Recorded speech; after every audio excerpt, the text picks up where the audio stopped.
Hello everyone, and welcome to Delft Stack.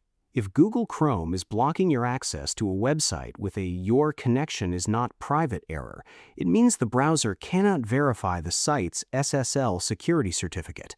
I will show you exactly how to troubleshoot your system settings to fix this encryption warning right now. Let's get started. First, the most common cause of this error is your computer's clock being out of sync with the browser, causing it to incorrectly reject valid certificates. Right-click the time on your Windows taskbar and select Adjust Date and Time, or navigate to your system's date and time settings. Ensure that both Set Time Automatically and Set Time Zone Automatically are turned on. Refresh your clock's synchronization, then close and reopen Chrome to reload the web page.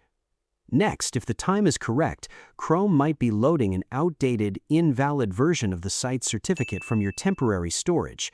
Open Chrome and press Ctrl, Shift, and Delete on your keyboard to instantly open the Clear Browsing Data menu. Set the time range to All Time and make sure cached images and files, as well as cookies and other site data, are checked.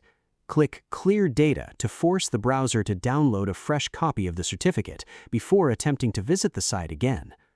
Finally, overly aggressive third-party antivirus software can sometimes intercept and block secure connections.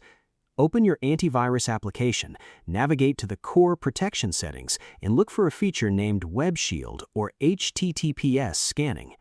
Temporarily uncheck or toggle this feature off to see if your issue persists. If the site loads successfully after disabling it, the security software was the culprit blocking your connection. I hope you found this guide helpful. Please like, share, and subscribe for more technical tutorials. Thanks for watching.